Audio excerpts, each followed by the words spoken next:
Last week, I had a conversation with a mom who told me she felt like she was just floating aimlessly. But as she was talking, I was sitting there thinking, wait, you've already started a business. You just don't see it yet. Many moms I talk to think they just haven't started yet, that they're stuck. They think starting a business means having a plan, making money, or being ready to quit their 9 to 5 job. But what if you've actually already started and you just haven't given yourself credit for it?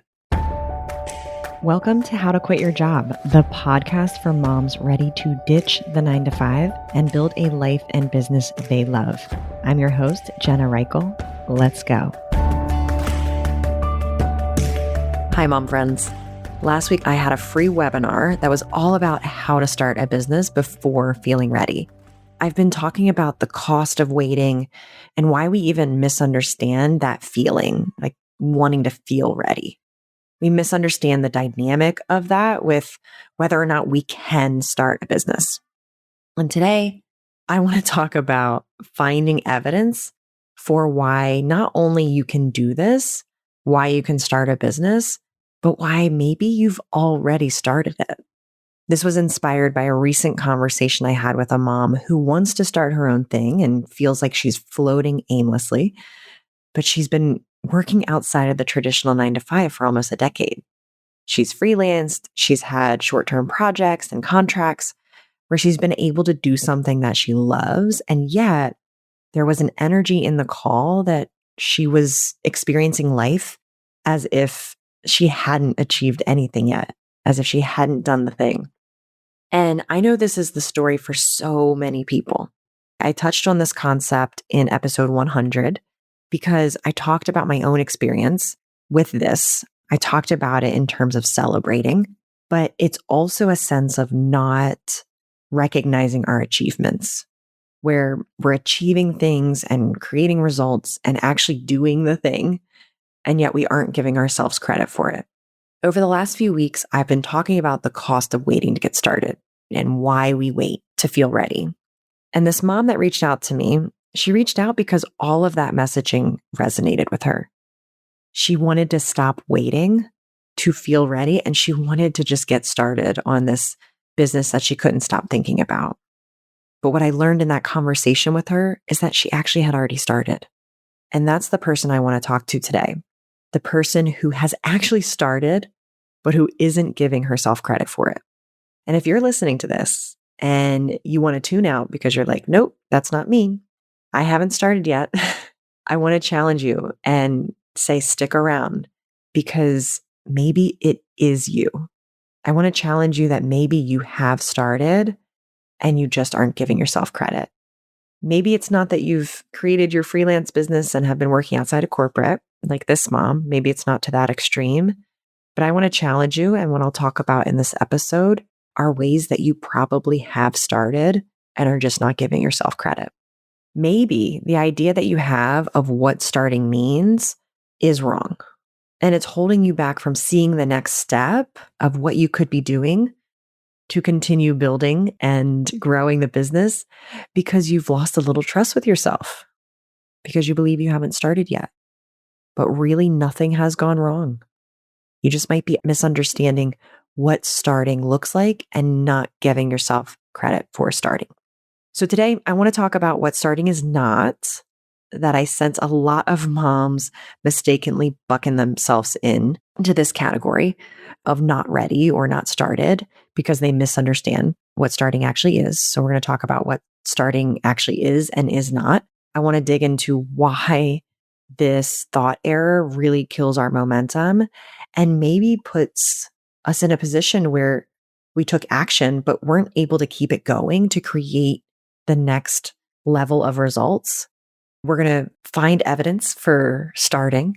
I'm going to walk you through some questions and thought exercises that will help you see yourself as further along than you think. And by the end of this episode, you're going to have quite the identity shift. You're going to be giving yourself credit for the business that you have been building. Maybe unintentionally, but I promise you, if there's a business that you can't stop thinking about and that you've been considering and wanting, then you're further along than you think.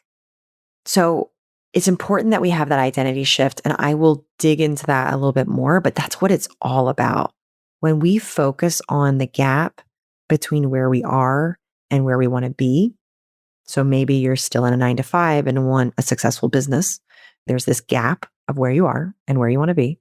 When we think about that gap, we feel terrible. We feel like we haven't achieved anything. We feel like we've wasted a lot of time and energy. We feel like we're floating aimlessly. We feel like we have nothing to show for the time and energy that we've invested in our career. But when we focus on the progress, when we focus on the gain, what we've achieved, what we've actually already achieved, and how we've already started and taken action, we tap into a part of our identity that deserves to be out there. It deserves to be recognized. It's there. We've done the things, but we haven't allowed it to be part of what defines us because we are not recognizing it. So let's get clear on what starting is and is not. In episode 101, I gave some of my own personal examples and client examples of what starting looks like because I wanted you to see what it actually looks like. It's not comfortable. It's not big, grandiose actions. It's not revolutionary ideas. But I also want to be clear that starting does not have to mean that you quit your job and you have a fully fledged business. It doesn't even have to mean that you have a clear idea of what the business would be. Starting means that you're experimenting, you're trying things, you're seeing your own unique skills and value. You're testing things out to see what could build into a sustainable business. It doesn't have to mean that you're making money from the thing or the skill that you eventually want to build into a business. You don't have to be making money to have started. I talked recently about my experience with donating free coaching to an organization, and that was starting. I was still in my corporate role. I was still clueless about how to build a business. I didn't have a clear plan or really even see myself as valuable yet, but I knew I needed to take action and start. I spoke to a mom a few months ago who was wanting to start her own thing. She just never really took herself seriously or saw it as possible until actually listening to the podcast. She binged it. But even before taking herself seriously, she started a free group around something she was personally interested in and could share a lot of value in. I thought it was fascinating that when I spoke with her, she talked as if she was starting from ground zero with this business idea. She thought that she had to build everything from nothing. And I had to point out that she already had an entire audience that was built from her just following her passion. But it's easy to discount that and to not see that as starting, especially if we did it without the intention of starting a business. We just did it because we wanted to do it. We were passionate about it. We tend to have a narrow view of what starting is. And if we haven't reached that, we discount ourselves as if we've gone nowhere. And in a minute, I'll give even more examples because I promise, even if you have not started a free group around this skill that you might turn into a business, even if you haven't done freelance or worked on projects, I promise there are probably ways that you have started and that you just aren't recognizing it as. So in a minute, we'll talk more about specifics and examples and also do a little activity to help you really understand pieces of whether you've actually started or not. So you can uncover evidence that you're more ready than you think. But I also want to talk about, in general, before we get to that, why this all kills our momentum. And it's all about the stories we have about ourselves. It's all about our self-concept.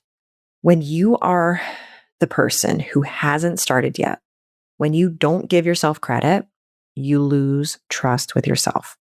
This is very similar to when I teach moms my time optimization method. I just did this last week with a new client and recognized this, that it's often that moms have systems, but they aren't necessarily following the system. They schedule something and then prioritize something else instead. Or they have this whole idea of how they want their week to go, but they don't follow through with it. And with every choice like that, when we have something planned and then we decide to prioritize something else, we lose trust with ourselves. We are no longer the person who does what she says she's going to do. It's the same thing with starting a business. If we don't take action, or if we perceive that we are not taking action, we lose trust with ourselves because we have this idea and we are not doing the thing we said we were going to do. We're not starting the business. And the more we lose trust with ourselves, the more we actually dismiss our value. The more we start to believe that we are something we're not. We believe that we're lazy or incapable or don't know enough or don't know how to do this.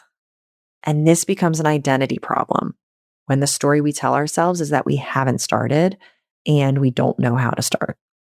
But what I want to offer is that it's not a true identity for anyone listening. And I'll talk about why in a second. But if you really dug into it, which I do with every client, there's so much more that defines you. And we need to tap into that and remember all of those things, because those are the things that move us towards building a business that taps into our value. We need to move more towards that story and away from the story that disempowers us, the story that we haven't started and we don't know how to start and we don't know what we're doing. When we are thinking that we haven't started and feeling bad about ourselves in the process, we stop taking action entirely because we think we're stuck or that we're floating aimlessly. When actually, when I talk to people and hear about what they've done so far, I see it completely differently. I see that they have taken action. They have achieved results. They may not be ready to quit their job or they may not have a mature business up and running, but they have taken action. They have started. And now they just need to see themselves as someone who has done those things so that they can benefit from giving themselves credit. When you believe you haven't started, you show up like someone who hasn't started. And when you show up like someone who hasn't started, I promise you that you don't allow action to build momentum. Instead, you create reasons to stop after taking action. So I want to do a little exercise and prove you wrong. That's what I want to do right now. I want to prove you wrong. I want to prove that you actually have started. Stick with me here. I want to prove that things that you have done can actually build momentum and lead you to the next step, which does create the bigger results. So let's quickly redefine evidence for starting. You don't have to have an LLC. You don't have to be making any money in your business. You don't have to have left your 9-to-5. You don't even have to have a business plan or a business idea. And it's possible that you've actually started. If you are listening to this podcast, and if you've made it this far into the podcast, congratulations, you started. If you have thought enough about starting a business that you're investing time and energy listening to business resources, which is this podcast, that absolutely counts as taking action and starting. You can absolutely ride a wave of momentum from just that. So many of my episodes recommend different actions and offer ideas for next steps. If you wrap up with an episode and you aren't feeling a pull to the next step that you can take, listen to another episode. Or maybe listen with an open mind on what the next action step could be. Listen with a little bit more intention.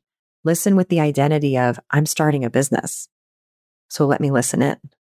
Maybe right now you're just mindlessly consuming, which is fine, but maybe it's making yourself an active consumer with an intention to let any one episode that you hear from my podcast or any other resources lead you to the next action step. So right there, if your ear is listening to this, you've started. And I want you to recognize that you can adopt the identity of somebody who has started, because that identity will take you a lot farther than the identity of somebody who has not started, who does not know how to start, who does not know what to do. Let's give yourself credit because you're listening to a business resource. That's action. And let's talk about some other things, because that's one I know for sure because you're listening. But I want you to think about other ways that you've stepped out of thinking and into action, because action is active. So, how have we stopped overthinking and started moving? I want you to explore, have you talked to anyone about your business idea or the desire for change? Even if it's just your partner, especially if it's your partner. Have you had deep conversations where the person on the other side has asked you questions or challenged you and you've had to respond to them? You've had to think differently. You've had to take your thinking and produce action responses. Have you looked into materials if you're thinking about creating a product, even if it was just out of curiosity? Curiosity is one of the best feelings to build momentum. It leads us to things and places that we never find if we're stuck in despair or self-doubt. Curiosity puts us in motion. It's a fantastic thing to lean into for momentum and action. Have you reached out to anyone in your network? Have you watched a few YouTube videos about a certain topic that interests you? Have you gone as far as earning a certification or credential in a particular field? Or even a master's degree like I did, because I thought I needed that to start a business. Spoiler alert, you absolutely don't need an MBA to start a business, and it's usually an antithesis for entrepreneurship. But many of you, I'm sure, have earned a credential or a certification or some degree in a specific field, but you are not seeing that as starting. You are not seeing that as something that can build momentum. Some of you, I'm sure, have even offered your unique services or skills for free or less money than you're worth, and you're not counting that as well. So, are there times or situations where that has happened? I know that was the case with the two moms I talked about earlier. One is doing the thing she loves, but it's just not in an organized or sustainable way. So, it feels aimless and like she's floating and it doesn't count. And the other had already organized an audience, but since it was free and not necessarily created with the intention of starting a business, she felt like it didn't actually count. I want you to ask yourself, if I assume that I've already started taking action on starting a business, what things would I count as evidence? Go to that place where we just assume that you already have taken action. What are the things that are evidence for that? If action didn't have to be big steps or massive results, what things have I done so far? What am I discounting as actions because it doesn't feel big enough? So many of you are not lacking experience at all.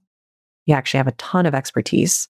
I work with some of the smartest women I've ever met. It's amazing. I feel so lucky. You're not lacking experience, and many of you are not even lacking action. Many of you have taken a ton of action. You're lacking recognition of both of those things. You're lacking the joy and the confidence that comes with seeing it as experience and action. I know I went through a lot of questions there. Just a reminder, you can go to the show notes, jenna.coach/103. And there's always a full transcript of the episode. So you can go and search for those question marks and copy it and paste it in your journal if you like journaling. But just capture those questions and really challenge yourself. I'm sure you're doing other things as you're listening. So that's a way that you can always come back to it. The other thing that I want to mention is that so many moms I work with end up doing some sort of consulting, or they stay in the field that they build their corporate careers in. They do that because they like the work. They just don't like the confines of a 9 to 5. And I always say, and I mean it with all my heart, corporate and companies that adhere to a 9 to 5 were not designed for moms.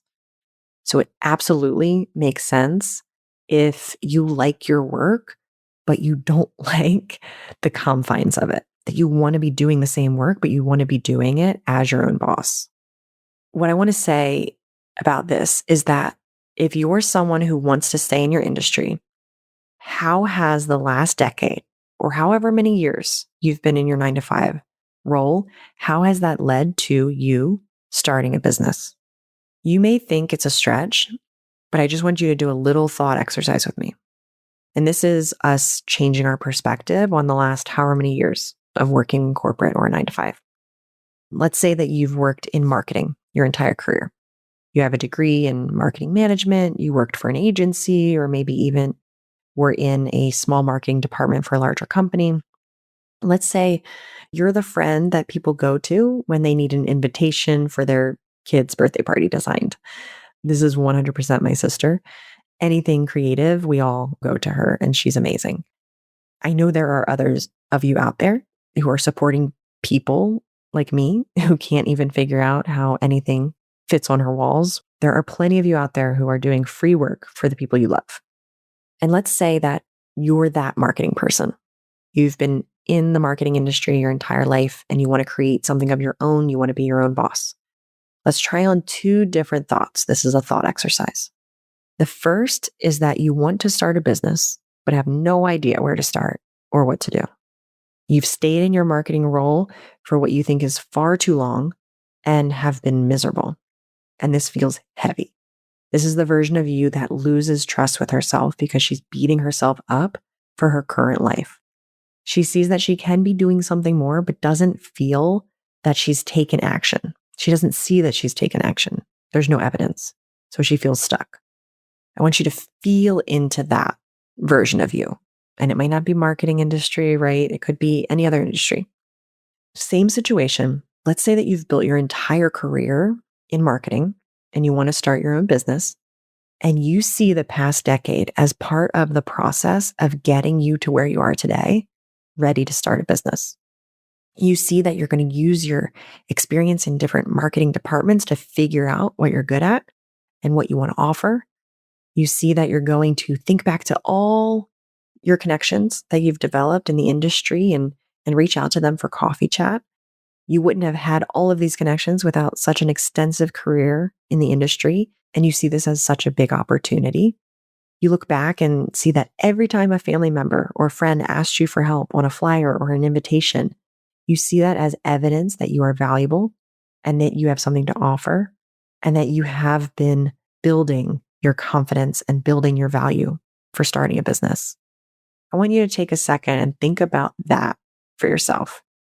And think about the feeling that you get when you're thinking about your entire career as something that adds value to your business and that has not been time wasted. In fact, has been so important to business development versus that first scenario where we just feel like we haven't started and we've wasted so much time and we're miserable and we're not living up to our full potential. It's very different experiences. It's very different feelings. And from those feelings come very different actions. And maybe it's not marketing for you, obviously, but maybe it's video production. Maybe it's photography, project management, event planning, sales, even coaching. If you are a leader in your company with direct reports, you've done coaching. If you're the friend who people come to because you're grounded and a great listener, these can be evidence that you've already started. There are no right or wrong answers. What we want here is for you to see yourself and your past differently so that it can create momentum for your future accomplishments. When you see your career as building up to this moment where now you will take everything you know and turn it into building something of your own, you're energized to do the next thing. When we see the things we've done in our past as part of building the business, our identity shifts. Our confidence grows. You're someone who has already started and is building. Identity comes from what you recognize, not just what you do. Because I would argue that so many of you have done so many amazing things and you have not let your identity catch up to it. So I challenge you to not only look back at all the things you've done in your career, but also all the things you might be doing now and discounting. I want you to write them down as evidence that you've actually started and see what comes up for you. I want you to actually do this and grab a piece of paper when you have a minute. I want you to open your notes app or your voice memo app, whatever feels easiest, and write down or talk through the evidence, all the ways that you've already started, the conversations you've had, the things you've explored, the moments you've followed curiosity, the skills you've built over the years. I want you to notice how you think about yourself differently in doing that exercise. I want you to notice how differently you feel when you're thinking about the business. after doing that exercise, I promise it will open you up in the best possible ways to that next step, whatever that might be. The goal here isn't to convince yourself you're further along than you are. It's to recognize what's already true, that you're not at zero, you're not behind, and you're definitely not someone who hasn't started. I don't even know you personally, and I know that just because of so many of the conversations I've had with moms. You are someone who has been building, maybe quietly, maybe unintentionally, but building nonetheless. Maybe you haven't been able to take a step back and see how your career has led to this place, but I want to challenge you to do that now. Because when you start to see yourself that way, you are going to show up differently. You're going to trust yourself more. You're going to stop waiting, and you're going to take that next step faster. And if that next step is exploring working with a coach, let's do it. Let's explore it. There have been a number of moms who've reached out to me recently who have been quietly thinking, lurking, listening to the podcast, reading my emails, and we're talking about months and years here. But they've decided that they are ready for support now in the next steps. They are ready for thought partnership and accountability. They're ready for a community of moms who are juggling the same things and creating amazing things. They are ready for direction, and they are ready to see themselves from an outsider's perspective, someone who might believe in them more than they believe in themselves right now. And if you're one of those moms, if you're feeling ready for that conversation as a next step, as a momentum builder, I encourage you to schedule a free 1-hour consultation with me. We'll talk through your biggest challenges and really understand the role coaching can play in getting you to your results faster than going at it alone. As always, there will be a scheduling link in the show notes, jenna.coach/103. No matter where you're at in the process of building something of your own, I promise you're further along than you think. Having a conversation about that in that consultation may just prove it to you. No matter what, I want you to celebrate yourself. I want you to be proud of yourself. I want you to do that exercise. And from that energy of seeing all the ways that you've taken action and all the ways that you've started, I want you to allow that to be momentum to keep going. Okay, mama, I'll see you next week. Thanks for listening to this week's episode of How to Quit Your Job, a mom's guide to creating a life and business you love. If you want to learn more about how I can help you stop making excuses and start making moves, head on over to www.jenna.coach. I'll see you next week.